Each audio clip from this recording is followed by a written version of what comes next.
Et si je te racontais l'un des plus grands miracles jamais découverts dans le Coran? Il s'agit du fer. Il ne s'agit pas d'un miracle irrationnel, ni d'un miracle pas mesurable. C'est un miracle incontestable. Et tu vas le voir qu'il ne contredit pas la science, il la précède. Dans le Coran, il existe une sourate qui s'appelle El Hadid, le fer. Déjà, c'est un détail remarquable. Le Coran mentionne plusieurs métaux. L'or, l'argent, le cuivre. Mais un seul porte le nom d'une sourate. Il s'agit du fer. Et ce n'est pas tout. Le Coran comporte 114 sourates. El Hadid est placé exactement à la 57e position, pile au centre. Or, dans le Coran, rien n'est laissé au hasard, tout est mesuré, tout est précis. Avant d'aller plus loin, petit rappel rapide. Pendant des millénaires, l'être humain ignorait tout de la structure de la matière. Ce n'est qu'au XXe siècle qu'on découvre que la matière est faite d'atomes. Un atome, c'est quoi? Prenons l'exemple le plus simple, l'atome d'hydrogène. Un proton au centre et un électron qui gravite autour. Plus tard, on découvrira les neutrons et on comprendra que ce sont eux qui expliquent les isotopes. Un isotope, c'est quoi?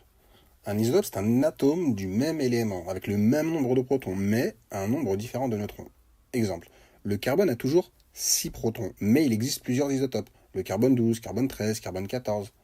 Parmi ces isotopes, le carbone 12 est stable. Le carbone 14, en revanche, lui, ne l'est pas. Et c'est cette instabilité qui va nous permettre de mesurer certains éléments, via sa demi-vie, par exemple. Tout cela est récent, invisible à l'œil nu, inconnu de toute l'Antiquité. Revenons maintenant au fer. Dans la nature, il existe 4 isotopes stables du fer. Le plus connu est le fer 56, c'est aussi le plus abondant, environ 92% du fer naturel.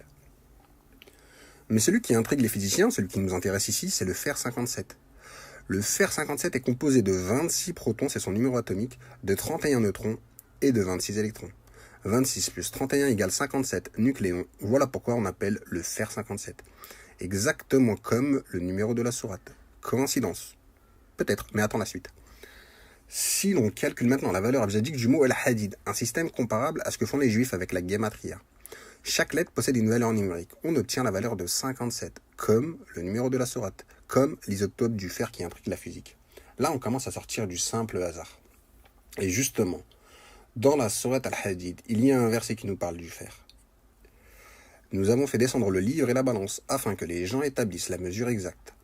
Et nous avons fait descendre le fer dans lequel il y a une force redoutable, et des utilités pour les gens. Puis le verset évoque l'invisible. Le mot central ici, c'est la balance, la mesure, la précision, l'exactitude absolue. Alors, quelle est cette utilité du fer? Écoute bien.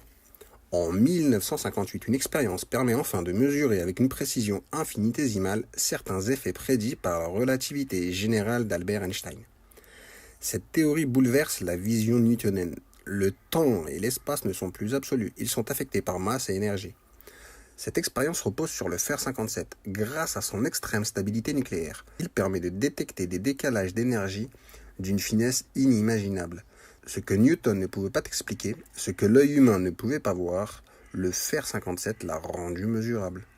Exactement ce que le verset annonçait, une utilité liée à la mesure, dans l'invisible. Et rappelle-toi ceci, cette connaissance n'existe que depuis 1958. L'infiniment petit, le monde caché a toujours existé, mais nous ne l'avons découvert que très récemment. Maintenant, observe ceci. Si l'on calcule la valeur alphabétique du mot al-Hadid, un peu comme ce qu'on a fait tout à l'heure avec la gématrie, en suivant cette fois simplement l'ordre des lettres, Alif égale 1, Ba égale 2, etc., etc., on obtient 74. Et dans ce même verset, jusqu'au mot al-Hadid, il y a exactement 74 lettres. Or, quand un nombre revient avec une telle précision, ce n'est jamais anodin. Alors, ouvrons la sourate al-Mudaththir, la sourate numéro 74. On va voir qu'elle contient exactement 56 versets.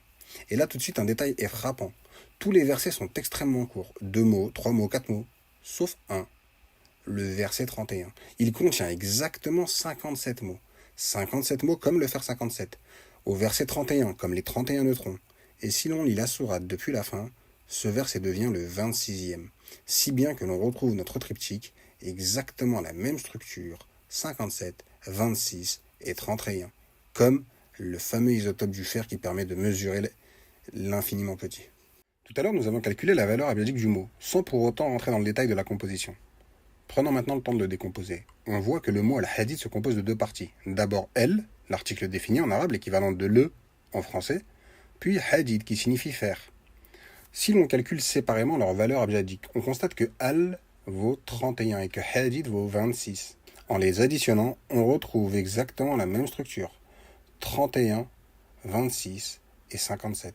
Comment expliquer qu'il y a plus de 14 siècles, dans un contexte dépourvu de sciences mathématiques formalisées, un homme, un berger arabe nommé Mohammed, ait pu transmettre un texte dans lequel se multiplient des correspondances aussi fines, aussi cohérentes? Des coïncidences, dira-t-on. Mais lorsque les coïncidences se répètent, s'organisent, se confirment, elles cessent d'en être. À moins d'admettre que ce texte ne soit pas le fruit d'une intelligence humaine limitée par son époque, mais qu'il émane d'une source dont la science dépasse la nôtre. Une science qui ne se contente pas de savoir, mais une science qui embarrasse.